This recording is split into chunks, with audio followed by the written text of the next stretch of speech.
2024 లేదా 25లో డిగ్రీ లేదా బీటెక్ చదివారా? సాఫ్ట్‌వేర్ జాబ్ కోసం ఎదురు చూస్తున్నారా? అయితే కోడ్ జ్ఞాన్ 100 డేస్ కోర్సులో చేరండి, జాబ్ సాధించండి. శాంపిల్ వర్క్ ప్రిపరేషన్ చాలా మేజర్ రోల్ ప్లే చేస్తుందండి. ఇది మాత్రం రెజ్యూమ్లో కంప్యూటర్ వాడటం వెళ్ళిపోవడం కాదు, దాన్ని ఎట్లా క్రియేట్ చేసాం ఆ శాంపిల్స్ అన్ని చూపించాలి అక్కడ. మనం ప్రాజెక్ట్ ఏదైతే ఎస్ ఒకటి చేసాం అంటే సరిపోదు. ఒకటి చేసాం అంటే మీకు క్లాస్ లో చేపించుంటారు అంతే కదా, మీరు ఇంక ఎక్స్ట్రా ఏం చేశారు అన్న క్వశ్చన్ రాకూడదు మనకి. అది రాకూడదు అంటే 2 to 3 శాంపిల్ వర్క్స్ అన్ని చెయ్యాలి.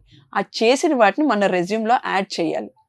యాడ్ చేసినప్పుడు దాని మీద వీళ్ళు క్లాస్ లోనే కాదు బయటకు వచ్చాక కూడా ప్రాక్టీస్ చేస్తున్నారు. అంటే ఫర్ సపోజ్ ఇప్పుడు మనం ఒక ఎగ్జాంపుల్ ఇచ్చాం, ఒక వర్క్ ఇచ్చాం, దాని గురించి మనం ఇచ్చిన ఇన్ఫర్మేషన్ తో వాళ్ళు వర్క్ చేయడమే కాదు, వాళ్ళు ఇంకా బ్యాక్గ్రౌండ్ లో రీసెర్చ్ చేసి తెలుసుకుని ఇంకో 3-4 ట్రై చేశాకే వర్క్ చేస్తున్నారు అన్న కాన్ఫిడెన్స్ బిల్డ్ అవుతుంది అక్కడ. ఏ వర్క్ అయినా ఎవరైనా ఇచ్చినప్పుడు మనం ఇచ్చిన దాన్ని బ్లైండ్ గా చేసేస్తే మనం చదివింది సింపుల్ గా బట్టి కొట్టి ఎగ్జామ్ రాశారు. అలా కాకుండా మనం ఇంకో 2-3 యాడ్ చేస్తే ఓకే వీళ్ళకి ఎంతో కొంత నాలెడ్జ్ ఉంది, రీసెర్చ్ మెంటాలిటీ ఉంది, తెలుసుకోవడం, ఐడెంటిఫై చేయడం, ఈ స్కిల్స్ ఉన్నాయి వీళ్ళ దగ్గర.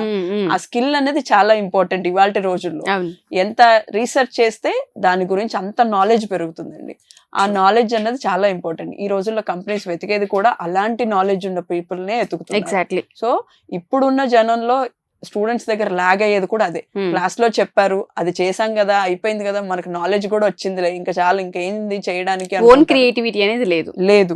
చెప్పిన దాన్ని బట్టి కొట్టి చేసామా, అక్కడ పెట్టామా, అయిపోయింది, డన్, వీఆర్ డన్, దీంట్లో మేము తోపు అనుకుంటూ ఉంటారు. అది కాదు, అది ఉండాలి. దాంతో పాటు ఇవి కూడా చేస్తే వీళ్ళ దగ్గర రీసెర్చ్ స్కిల్స్ ఉన్నాయి, ఐడెంటిఫైయింగ్ ఉంది. ఈ రీసెర్చ్ లో వీళ్ళు ఇంకా కొత్తవి చాలా తెలుసుకున్నారు, వాటిని ఈ రకంగా ఇంప్లిమెంట్ చేశారు అన్నది ఆ 2 to 3 ఎగ్జాంపుల్స్ చేసిన దాంట్లోనే వాళ్ళకి తెలుస్తుంది. ఆ ఎగ్జాంపుల్స్ కూడా అంత క్లియర్ గా మెన్షన్ చేయాలి రెజ్యూమ్ లో మెన్షన్ చేస్తే ఆ రెజ్యూమ్ కి వెయిటేజ్ పెరుగుతుంది. మనం మాట్లాడే స్టైల్ కి, ఆ మాట్లాడే వర్డ్స్ కి కూడా అంత వాల్యూ ఉంటుందండి. అది చాలా ఇంపార్టెంట్. సో ఇప్పుడు మేము ఆల్రెడీ మ్యారేజెస్ అయిపోయి పిల్లలు పుట్టి కొంత బ్రేక్ వచ్చి ఇప్పుడు 30+ లో ఉన్నాము, బట్ మేము జాబ్ చేయాలనుకుంటున్నాం అనుకునే వాళ్ళకి ఏ విధంగా సపోర్ట్ ఉంటుంది ఇక్కడ మనం కెరియర్ గ్యాప్ అన్నది ఒక కోర్స్ స్టార్ట్ చేసామండి. దానికి కావాల్సిన సపోర్ట్ వాళ్ళకి సూటబుల్ అయ్యేది అదనమాట. దానికి కావాల్సిన ఇన్ఫర్మేషన్ కావాలి అంటే స్క్రీన్ మీద కనిపిస్తున్న నెంబర్స్ కి కాంటాక్ట్ చేస్తే మా కౌన్సిలర్స్ ఉంటారు. ఎవ్రీ డే వాళ్ళకి మార్నింగ్ నుంచి ఈవినింగ్ వరకు అవైలబుల్ ఉంటారు. మీరు ఏ టైంలో కాల్ చేసినా రెస్పాండ్ అవుతారు. ఇన్ కేస్ మిస్ అయిన కాల్ వాళ్ళు తిరిగి కాల్ చేస్తారు. కాల్ చేసినప్పుడు మీరు కావాల్సిన డీటెయిల్స్ అడగండి, ఖచ్చితంగా ప్రొవైడ్ చేస్తారు. ఇన్ కేస్ మీకు టైం దొరికితే, ఛాన్స్ ఉన్నప్పుడు కుదుర్చుకుని క్యాంపస్ విజిట్ చేయండి. వై బికాస్ మనం ఫోన్ లో మాట్లాడింది డైరెక్ట్ గా క్యాంపస్ కి వచ్చి ఎదురుగా కూర్చుని మాట్లాడింది చాలా డిఫరెన్స్ ఉంటుందండి. మనం ఎదురుగా కూర్చున్నప్పుడు వాళ్ళు అడిగే క్వశ్చన్స్ కి వీళ్ళు ఇచ్చే ఆన్సర్స్ కి చాలా క్లారిటీ వస్తుంది. And at the same time మా క్యాంపస్ లో ఉన్న స్టూడెంట్స్ తో మాట్లాడి అసలు ఎలా ఉంది కెరియర్ గ్యాప్ అన్నది, ఎలా ముందుకు వెళ్ళొచ్చు అన్నది వాళ్ళతో మాట్లాడితే వాళ్ళ ఎక్స్పీరియన్స్ తెలుసుకుంటే వీళ్ళకి ఒక కాన్ఫిడెన్స్ బిల్డ్ అవుతుంది.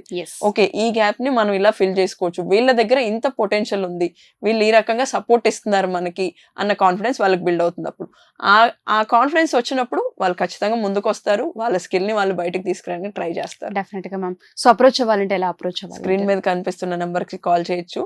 మేము వచ్చి విజయవాడ, హైదరాబాద్, బెంగళూరులో ఉన్నాం. మెయిన్ సిటీస్ లో, మెయిన్ సెంటర్స్ లో ఉన్నాము. తప్పకుండా కాంటాక్ట్ చేయండి, విజిట్ చేయండి, చూసి డౌట్స్ క్లారిఫై చేసుకుని జాయిన్ అవ్వండి. Sure ma'am.